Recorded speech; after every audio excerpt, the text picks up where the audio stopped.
चलो आ जाए, trades plan कर लेना, लगा कर रख लेना पहले से ही। हाँ जी, चलो भाई स्टार्ट कर लेते हैं। जिसको जो जो आइडिया फॉरेक्स के बारे में मुझे बता सकता है, क्या क्या आइडिया फॉरेक्स के बारे में? कोई आइडिया नहीं, किसी को आइडिया?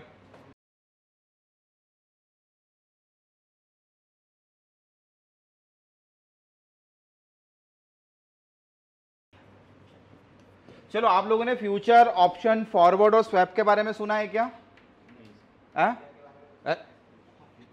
फ्यूचर, ऑप्शन, फॉरवर्ड और swap. Forward just like future जैसे होते हैं, और स्वैप, स्वैपिंग का मतलब होता है करेंसी स्वैपिंग, ठीक है।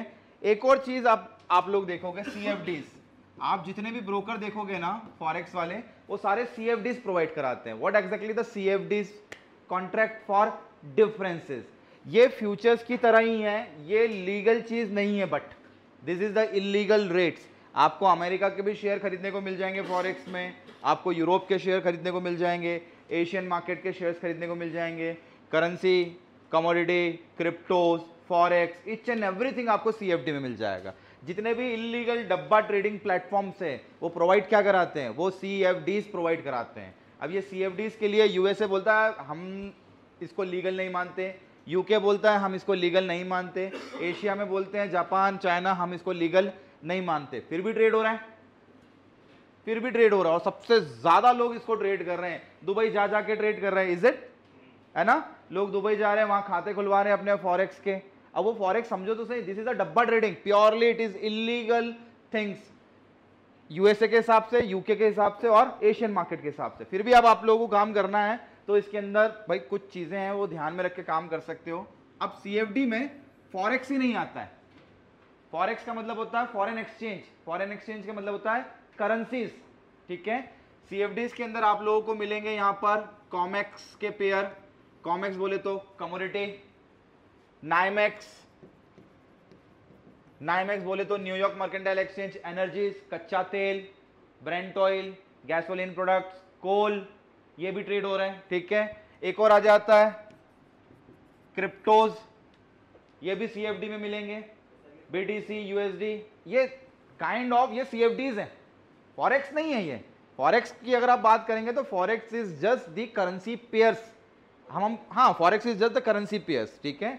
अब होता क्या है, एक बड़ी कम्युनिटी बनी हुई है, बहुत बड़ी कम्युनिटी बनी है, जैसे MT5 या MT4 टाइप की। ये लोग क्या करते हैं, ये डब्बा ट्रेडिंग प्लेटफॉर्म्स हैं, डब्बा ट्रेडिंग एप्लीकेशन है ये, ठीक है। अब डब्बा ट्रेडिंग एप्लीकेशन ने क्या किया, इन्होंने बना दिया सीएफडीज। अब ये सीएफडीज क्या है? कॉन्ट्रैक्ट फॉर डिफरेंस, यानी जो अमेरिका में चल रहा होगा वहां से रेट उठाए और आप लोगों को एक सॉफ्टवेयर बनाकर दे दिया। उस सॉफ्टवेयर में आप लोगों को मिल रहा है फॉरेक्स, आप लोगों को मिल रहा है कॉमेक्स, आप लोगों को मिल रहा है नाइमेक्स, आप लोगों को मिल रहा है क्रिप्टोज, आप लोगों को मिल रहे हैं इंडेक्सेस, आप लोगों को मिल रहे हैं स्टॉक्स, ईटीएफ, बॉन्ड्स एंड जमाने भर की और जो जो चीजें इलीगल डाल सकते हैं हम लोगों ने वो सारी की सारी लाके सीएफडी में दे दी। सब सीएफडी है, खोल के देख लो आप, भले एक्सएनएस, फैक्सएनएस, एमटी, अपना मेटा ट्रेडर, या फिर आप लोगों का कौन कौन से हैं वो ऑक्टा एफएक्स हो गया, और पता नहीं दो तीन वो दो बच्चे नाम लेते हैं। क्या ये सिखाओगे? तुम क्या बोलते थे? क्या? हाँ, कॉटेक्स, कॉटेक्स, कॉटेक्स। कौन आके मेरे को बोलता था कॉटेक्स सिखाओगे कि नहीं सिखाओगे, है ना, वो दो आते थे ना, कोई तो बोलता था मेरे को। वो क्या है, दे ऑल आर डब्बा ट्रेडिंग के सीएफडीज प्रोवाइड कराने वाले ब्रोकर्स। आ रहा फंडा समझ में? इन सबको प्रोवाइड कराने के लिए आप लोगों को ब्रोकर्स मिलते हैं। अब ये ब्रोकर्स कौन है? ये इलीगल ब्रोकर्स है समझो, क्योंकि ये ना अमेरिका में रजिस्टर्ड है, ना किसी ऐसी कंट्री में रजिस्टर्ड है जहां का सिक्योरिटी एक्सचेंज, जैसे हमारा सेबी है वैसे ही वहां के भी हैं, अमेरिका का security exchange commission, security council बोल दो, है ना। यूरोप के अंदर जाओगे तो वहां पे भी कमीशन होगा ऐसा, जो वहां के मार्केट को लीगल रूप से चलाता होगा। बट ये ब्रोकर्स तो ऐसी कम्युनिटी में सीएफडीज प्रोवाइड करा रहे हैं जो अमेरिका से डॉलर के रेट ले लेता है, यूरोप से यूरो के रेट ले लेता है, और आप लोगों को इनके बंच और बंडल बना के इन टर्म्स ऑफ पेयर आप लोगों को प्रोवाइड करा दे रहा है। कहां रजिस्टर्ड है? अब ये जो ब्रोकर है, ये ब्रोकर रजिस्टर्ड है छोटे छोटे आइलैंड में, जहां पर सबसे ज्यादा टैक्स फ्री होता है। जितनी भी टैक्स फ्री कंट्रीज हैं या जहां जहां पर रिलैक्सेशंस है, वहां पर इन ब्रोकरों ने अपने आप को रजिस्टर्ड करा लिया। और एक जगह नहीं कराते ये रजिस्टर्ड, ये कराते हैं 10 जगह रजिस्ट्रेशन, जिसको बोलते हैं डिसेंट्रलाइज्ड। सेंट्रलाइज का मतलब होता है एक ही जगह से चलने वाला, जैसे सेबी, एनएससी, बीएससी क्या है, सेंट्रलाइज्ड है, बाहर से नहीं चलता। सेबी ही इंडिया के अंदर सेंट्रलाइज रूप से चलाने का काम करता है। बट ये जितने भी फॉरेक्स ब्रोकर हैं या सीएफडी ब्रोकर्स हैं या फिर आप क्रिप्टो करेंसी बोल दो, ये सब डिसेंट्रलाइज्ड है। They are running by different countries. किसी एक जगह इनका व्यापार बंद हो जाए, बिजनेस बंद हो जाए, तो ये दूसरी जगह चलाते रहते हैं। ये कभी बंद नहीं हो सकते, बिकॉज ये यूनिवर्सल जो कम्युनिटी है, ये यूनिवर्सल कम्युनिटी पूरे वर्ल्ड में ये चला रही है सीएफडीज। यूएस डॉलर के रेट कभी बंद होना ही नहीं है, गोल्ड जीरो होना नहीं है, तो यहां पर भी जीरो नहीं होगा। The main thing is that ये ब्रोकर सबसे कमजोर कड़ी है इसमें, ये ब्रोकर। अब ब्रोकर रजिस्टर्ड है साइप्रस करके छोटे से आइलैंड में। आप लोगों ने ऑक्टा, कॉटेक्स वगैरह देखो जरा कहां कहां पर रजिस्टर्ड है, एक बार इनके लाइसेंस देखो। ऑक्टा का लाइसेंस देख लो आप गूगल पे, sir Octa FX licence country या ओरिजिनेटेड फ्रॉम विच कंट्री, ऐसा करके गूगल को बोल दो या लिख दो, Octa FX originated from which country question mark. आप लोगों को पता पड़ेगा कि ना इंडिया में रजिस्टर्ड है, ना अमेरिका में रजिस्टर्ड है, ना किसी और कंट्री में रजिस्टर्ड है, तो रजिस्टर्ड है कहां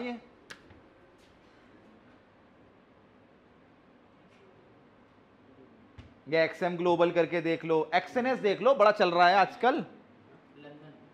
लंदन ना जी, आहा डिटेल पे जाओ, ये तो गूगल ने ऊपर दे दिया डियर, इसको थोड़ा सा और ब्राउज करो। कहां का है, सेंट लूसिया साइप्रस, ऑक्टा, बहुत बढ़िया। सेंट लूसिया करके है, साइप्रस करके है, और कोटेक्स देख लो, तुम्हारा कोटेक्स करके, बहुत सारे लोग कोटेक्स कोटेक्स पूछते हैं, सर कोटेक्स सिखाओगे क्या, सब डब्बा ट्रेडिंग है ना। तुम क्या भी करते हो, ऑक्टा, तुम एक्सएनएस। कोटेक्स तो सर सट्टा है। कोटेक्स सट्टा है, उसमें क्या होता है कि जैसे 5 सेकंड का वक्त मिलता है, वो बाइनरी ट्रेडिंग है डियर। तो सट्टा ही होगा, मतलब मेरे को ऐसा लगता है, बाकी मेरे को मतलब एक तो ये देखो सीएफडी इलीगल है, और सीएफडी के बाद में इसका और इलीगल है, इसका बड़ा भाई वो हो गया बाइनरी ट्रेडिंग, जिसमें समय सीमा दी जाती है। क्या कहाँ का है, कोटेक्स यूके का है, नहीं रजिस्टर्ड तो होगा ही नहीं सर।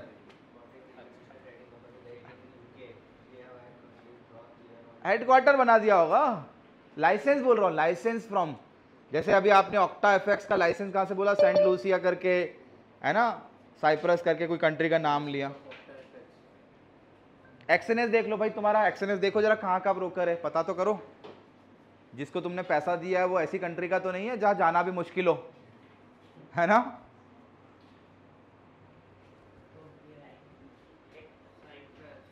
साइप्रस एक्सएनएस, ठीक है। आप देखो जरा साइप्रस है कहाँ, कहाँ देखो जरा, मैप खोलो। सर 4-5 चीजों से मिला हुआ है। हाँ, Cyprus, exchange commission, financial conduct authority, और ये आरबीआई से ऑथराइज नहीं है। होगा ही नहीं ना डियर। डब्बा ट्रेडिंग मैंने पहले ही बोल दिया भाई, दीज आर द डब्बा ट्रेडिंग प्लेटफॉर्म्स। सीएफडीज पूरे वर्ल्ड में इलीगल माने जाते हैं। हाँ, इजराइल के आगे हैं साइप्रस, वो छोटे से आइलैंड में है कहीं पर, वो है ना, छोटा सा आइलैंड है। अब देखो वो इतना सा आइलैंड है, और वहां पर ये सारे ब्रोकर्स रजिस्टर्ड हो रहे हैं। क्यों, बिकॉज टैक्स फ्री है। दुबई क्यों जा रहे हैं बहुत सारे लोग, दुबई क्यों ये ट्रेडिंग अकाउंट दुबई में खोल रहे हैं फॉरेक्स वाले, बिकॉज टैक्स नहीं है वहां पर, टैक्स फ्री है।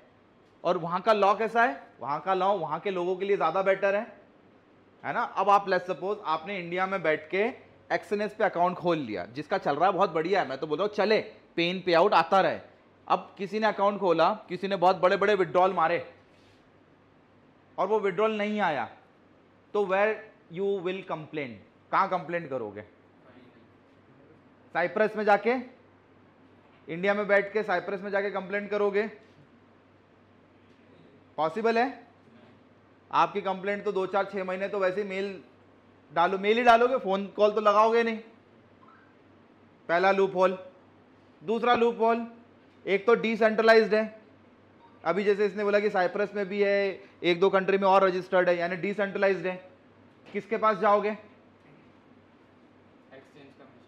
एक्सचेंज कमीशन के पास चले जाओगे। वो आपकी सुनेगा ही नहीं, वो वहां के रेसिडेंट की सुनेगा कि तुम्हारी सुनेगा? अगर अमेरिका में होता तो मैं मानता कि अमेरिका के एक्सचेंज को तुमने कमीशन में कंप्लेंट किया है तो अमेरिका उस पर बिल्कुल एक्शन लेता, बट ये तो छोटा सा आइलैंड है, इस पे आपने कंप्लेंट करी भी दी इसके किसी कमीशन पे, लीगल अथॉरिटी पर, तो वैसे ही हमारे इंडिया और इनके डायलॉग्स नहीं है। आप ट्राई टू अंडरस्टैंड, डायलॉग समझते हो ना? लीगल चैनल, इंफॉर्मेशन आदान प्रदान नहीं होती है। हर कंट्री से हमारे अच्छे रिलेशन है क्या? नहीं है ना, तो वो क्यों देंगे इंफॉर्मेशन आपको, क्यों मदद करेंगे आपकी? दैट्स वाई ये जितने भी CFDs हैं ये बहुत खतरनाक होते हैं। यानी आप समझो आप प्योरली डब्बा ट्रेडिंग ही कर रहे हो, और डब्बा ट्रेडिंग का मतलब होता है कि अगर आपको प्रॉफिट आया तो सामने वाला हो सकता है आपको मना कर दे प्रॉफिट देने से, या फिर आपके ट्रेडिंग अकाउंट को सीज कर दे, ब्लॉक कर दे, फ्रीज कर दे। क्यों? अब यहां पर आता है हमारा इंडिया। इंडिया ने बोला है कि दैट CFD और ये डब्बा ट्रेडिंग इलीगल है हमारे हिसाब से, RBI बोलता है। RBI ने पहले लिस्ट निकाल दी, XNS की भी लिस्ट निकाल दी, इसकी भी लिस्ट निकाल दी, अब फिर भी अपन उसके अंदर जाके पैसा डाल रहे हैं। RBI ने बोला हमें कोई मतलब नहीं है, आपका पैसा आप जानो, अगर लॉस होता है तो हमारे पास मत आना, प्रॉफिट होता है तो हमारे पास मत आना, हमको टैक्स दे देना, बस तुमको जो करना है वो करो, हम आपको सजा नहीं दे रहे हैं। There is no illegal offence, है ना? इलीगल ऑफेंस नहीं है, ट्रेडिंग करना कोई इलीगल ऑफेंस नहीं है। उसने बोला कि आप फंस जाओ तो हमारे पास मदद के लिए नहीं आना। क्यों? हम इसमें कोई मदद नहीं करेंगे, because this is decentralised, this is illegal according to Indian government. अब ये बात तो ये इन ब्रोकर्स को भी पता होगी ना, होगी, बट ऑब्वियसली बात है, बोले इंडिया की खुद की गवर्नमेंट बोल रही है कि इलीगल है, फिर भी कितने अच्छे लोग हैं पैसा दे रहे हैं हमको, नहीं? और जिसका चल रहा है, देखो पेन पे आउट आ रहा है, चल रहा है, कोई इशू नहीं है, चल रहा है, चलने दो जब तक। बट किसी दिन ऐसे बड़े पे आउट आपने कोशिश किया मारने का, है ना, 400-500 $1,000, $2,000, $3,000, और वो पे आउट नहीं आया, पे आउट तो बैंक में ही आएगा कि बिटकॉइन तो बिटकॉइन घुमाते रहोगे इधर से उधर? बैंक में ही लोगे पे आउट, और बैंक पे आउट लेने से मना कर दे तो सरकारी बैंक ज्यादातर कर देती है, प्राइवेट बैंक के थोड़ा सा मान जाती है, और जो वॉलेट है वो तो चला लेते हैं। बिटकॉइन का वॉलेट खोल लिया, टेथर का वॉलेट खोल लिया, जैसे हमारे वॉलेट होते हैं, है ना, पहले उसका पेटीएम का वॉलेट होता था ना, पैसा आप वॉलेट में डालते थे, वॉलेट टू वॉलेट ट्रांसफर हो जाता था, अब वो भी बंद कर दिया। समझो आप, पेटीएम का वॉलेट बंद कर दिया, है ना। ऐसी बहुत सारी ये भी वॉलेट है, ये ब्रोकर्स अपने आप में चला रहे हैं वॉलेट। उन वॉलेट से ये आपको बोलते हैं कि चलो खरीदो बेचो, जो भी डिफरेंस होगा हम आपको डिफरेंस दे देंगे। दैट्स वाई यहां पर काम करना बहुत रिस्की है। बट यहां पर एक चीज ये अच्छी है, MT4 पूरा वर्ल्ड मिलकर चला रहा है, एक कम्युनिटी है, पूरे वर्ल्ड वाइड कम्युनिटी है। यहां पर जो रेट्स चल रहे हैं वो रेट्स कहीं ना कहीं हमारे लिए रेफरेंस बनता है। लोग यहाँ पे ट्रेड कर रहे हैं, है ना। अगर इंडिया में आप पैदा नहीं हुए तो मैं बोल रहा होता कि बहुत ही अच्छी बात है, बट आप इंडिया में पैदा हुए हैं तो इंडिया के अंदर ये जो है ये प्योरली इलीगल हो गया, अभी कुछ सालों में इलीगल हो गया। मैंने बहुत किया इसमें, जब तक ये RBI ने लिस्ट नहीं निकाली थी ना, स्टॉक्स, ये अपना ब्रोकर्स की बैन लिस्ट, और ये क्रिप्टो पे जब से इसने टैक्स लगाया है तब से आई विड्रॉ ईच एंड एवरीथिंग। मैं नहीं करता मैं फॉरेक्स के अंदर काम। क्यों? क्योंकि बड़े अमाउंट 1000, 2000, 10,000 के पे आउट्स नहीं आते हैं, ब्लॉक हो जाते हैं। जिसके आ रहे हैं आ रहे हैं। हाँ नहीं, अभी तक नहीं, ब्लॉक होने से पहले मैंने सारा निकाला, मैंने $10,000 तक के पे आउट्स मारे, बड़े 10,000 तक का मैंने पे आउट मारा है बस। उस वक्त हो जाता था, क्यों? क्योंकि उस वक्त RBI हमारा सपोर्ट कर रही होती थी, भाई कुछ भी होता था तो ठीक है चल जाता है। बट जब से गवर्नमेंट आया है उसने क्या किया, चैनल को ब्लॉक किया। कौन सा चैनल? पेन पे आउट वाला। और अब आप लोगों को ये बोल दिया कि भैया आप अपनी मर्जी से कर रहे हो, रिस्की है, पेन करना अपने हिसाब से। और एक बात याद रखो, जब जब आप पैसा दोगे तो ये पैसा पता किसी डब्बे वाले को जाता है, करेक्ट है। गूगल पे वहां पर लिखा आता है, गूगल पे से कर रहे हो आप पेमेंट तो वहां पे पहले वार्निंग आती है वार्निंग आती है पहले कि you are sending to that spammer, that could be the fraudulent account, are you really want to proceed, yes और नो? करते हो तुम यस? जान के गूगल खुद हमको इंटीमेशन दे रहा है कि हाँ दिस इज लाइक स्पैमिंग वाले अकाउंट, रेड फ्लैग आ जाता है वो, फिर भी हम पैसा डालते हैं। यानी गूगल को भी पता ये चीज़ है कि आपका पैसा किस खाते में जा रहा है। वो खाता कोई सा भी हो सकता है ना। ट्रेडिंग करो जब तक चल रहा है, छोटे मोटे अकाउंट से $200-500 चल रहा है चलने दो, बट बड़े पेमेंट्स के लिए आप लोगों को या तो बाहर जाना पड़ेगा या तो बाहर के किसी अकाउंट को आपको मैनेज करना पड़ेगा। यही एक तरीका है। इंडिया में बैठ के बड़ी फॉरेक्स ट्रेडिंग नहीं कर सकते हो आप लोग। ये सब डियर सब जो मरता वो बोलता नहीं है ना। अब इंडिया में अगर मैंने आपको बोला कि चलो गोल्ड खरीद लो, एक काम करो CFD पर फॉरेक्स में जाके देखो और गोल्ड खरीद लो। यहाँ पे इंडिया वाला चलना कहाँ से? MT5 से गोल्ड चल रहा है ऊपर नीचे डायरेक्ट, है ना। और इंडिया में मैंने आपको बोला कि लीगल खरीद लो, तो वो ज्यादा बेटर है मेरे को लगता है। पैसा आपका आ जाएगा बट यहां पर गारंटी नहीं है, ठीक है। चलो अब एक काम करो, ब्रोकर को कंपेयर कर लेते हैं कि what exactly the broker is like, what providing the services. सबसे पहला अट्रैक्टिव पॉइंट जो आप लोगों को खींचता है फॉरेक्स में, what? Leverages 1000 times, 2000 times, infinite times. सबसे पहला अट्रैक्टिव पॉइंट खींचने वाला। अब आप सोचो कि आपने अपने खाते में $100 डाले, $100 दैट मीन्स कितना होता है? 8300 समथिंग रुपया, है ना। अब 8300 या $100 को कितने बना रहा है आपका CFD का ब्रोकर? ये CFD का ब्रोकर है, इसको आप फॉरेक्स ब्रोकर बोल दो या फिर जो भी बोल दो। $10,000 का, सॉरी $100 का $1,00,000 बना दिया। और 1 लाख भी नहीं, 1000 कितना हो गया? 1000 टाइम्स की लिमिट 1 लाख, यानी 8000 को 8300 को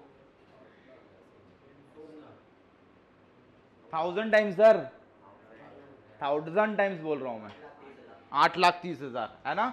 यानी यहां पर उसने $1,00,000 बना दिया, यहां पे उसने $2,00,000 बना दिया और यहां पर उसने बोल दिया आपकी जो मर्जी है वो मैं दे दूंगा आप लोगों को। और अपने इंडिया को कंपेयर कर लो इससे, इंडिया वाले धीरे धीरे कम कर रहे हैं। किया ना ये जो FNO का जो आया मीटिंग, इसमें यही तो हुआ कि पहले जितना पैसा देना पड़ रहा था लाख रुपए, अब आपको भैया 6 देना पड़ेगा। क्यों? आप लोगों के रिस्क को कम कर रहे हैं, क्योंकि आप कम से कम पैसों में ज्यादा क्वांटिटी खरीद लेते थे और ज्यादा क्वांटिटी जब फ्लक्चुएट होती थी तो आपका अकाउंट माइनस में चला जाता था या सौदे कट जाते थे। यहां पर ऐसा ही होता है आज भी। पहला अट्रैक्टिव ऑफर। दूसरा अट्रैक्टिव ऑफर क्या है? फर्स्ट इज लेवरेज, सेकंड क्या चीज मिल रही है आप लोगों को जो यहां पे जा रहे हो? बोनस। ये देखो बोनस दे दिया है ना। क्या बोलता है? एक काम करो खाते में डालो $1000, $500, $500 पे $500 फ्री बोनस। अट्रैक्टिव ऑफर मिल रहा है ना। आप जा केवल ऑफर्स की वजह से रहो। आपको बोला कि भैया 1000 पे हमको 1000 मिलेगा, 2000 पे 2000 मिलेगा और आपने 10,000 डाला तो 10,000 पे $10,000 हम आपको बोनस के रूप में दे देंगे। नहीं होता डियर, है ना। उसमें भी कंडीशन है। नंबर 3 कंडीशन, वो बोनस भी तभी एक शर्त पे देते हैं। वो बोलते हैं कि रोज ट्रेड लेना है आपको 10 या 25, 30, 50, 100। बोनस का भी कुछ क्राइटेरिया है, हर बोनस एप्लीकेबल नहीं है। वो बोलते हैं कि एक काम करो, साल में आप जो है साल में आप 300 प्लस ट्रेड लोगे, 300 प्लस ट्रेड लोगे तो will give you the bonus. आप विड्रॉ कर सकते हो फिर, नहीं तो वो बोनस आपके खाते में दिखेगा, आप उस बोनस के साथ ट्रेड ले सकते हो बट विड्रॉ नहीं होगा वो बोनस। ठीक है, ये अट्रैक्टिव, ये तीसरा पॉइंट दे दिया उसने कि साल में आपको 300 ट्रेड लेना है या आपको भैया एक महीने में 40, 50 या 100 ट्रेड लेना है। ये कंडीशन डाल रहा है धीरे धीरे बोनस लेने के लिए। ठीक है, चलो चौथा पॉइंट अट्रैक्टिव ऑफर, बहुत कम से कम में काम हो जाता है। ठीक है, आपने अगर $10 भी डाला तो $10 में भी आप ट्रेड कर लोगे। क्यों? क्योंकि यहां पर फ्रैक्शनल खरीदा और बेचा जाता है। जैसे हमारे हम लोग एक एक शेयर खरीदते हैं ना, बट यहां पर आप क्या कर सकते हो, फ्रैक्शनल अमाउंट के अंदर ट्रेडिंग हो जाएगा आप लोगों का, या फ्रैक्शनल अमाउंट के अंदर स्कैल्पिंग हो जाएगा। बिटकॉइन खरीदना है, एक बिटकॉइन खरीदते हैं, लेकिन बिटकॉइन का टुकड़ा भी यू कैन बाय। हमारे यहाँ शेयर एक ही खरीदा और बेचा जाता है ना, तो ये डिफरेंस आ गया, अच्छी चीज है, ठीक है। चलो और हाँ चलो, पांचवा फीचर इधर ही कहीं लिख देता हूँ हरे कलर से। पांचवा, नो एक्सपायरी डेट, एंडलेस है, एंडलेस, जब तक खाता या तो जीरो ना हो जाए या तो खाता आपका करोड़ों अरबों तक ना पहुंच जाए, आपके सौदे कटेंगे ही नहीं। There is no expiry. छठा फीचर, हेजिंग करने के लिए आपको ऑप्शन की जरूरत है ही नहीं, फ्यूचर की जरूरत भी नहीं है, या डायरेक्ट हेजिंग हो जाता है। आपने किसी चीज को बाय किया तो उसी चीज को तुरंत आप सेल कर दो तो 2 सौदे हो जाएंगे, हेज हो गया। आरा फंडा, ये फीचर्स हैं, आपको ऑप्शन की जरूरत नहीं है, फ्यूचर की जरूरत नहीं है। आपने जैसे गोल्ड खरीद लिया, ले सपोज 2650 का गोल्ड खरीदा, आपको लगा कि नहीं यार शाम को न्यूज है, क्या करूं मैं 2650 को सेल कर देता हूं। एक 2650 का बाय का ऑर्डर है और एक 2650 का सेल का ऑर्डर है, बट ये सेल और बाय के ऑर्डर के जो डिफरेंस होंगे, जिसको बोलते हैं स्प्रेड, क्योंकि बाय का ऑर्डर ऊपर से लगेगा, सेल का ऑर्डर नीचे से लगेगा, तो इन दोनों में जो डिफरेंस होगा वो केवल आप लोगों का लॉस रहेगा, बस। हेजिंग हो गया।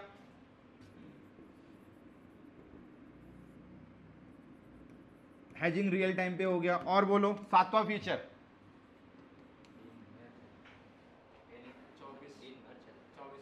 24 घंटे मान लेते हैं हम, तो 24 घंटे चलता है ना। और अगर क्रिप्टो की बात करेंगे तो क्रिप्टो 24/7, 24 घंटे 7 दिन, सैटरडे संडे भी क्रिप्टो करेंसी चालू है।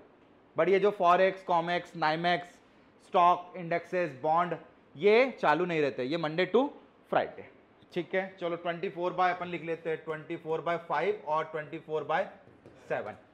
और कितने सारे फीचर्स बता दिए, इतने फीचर तो अपने इंडियन मार्केट में नहीं गिने जितने यहां गिना दिए।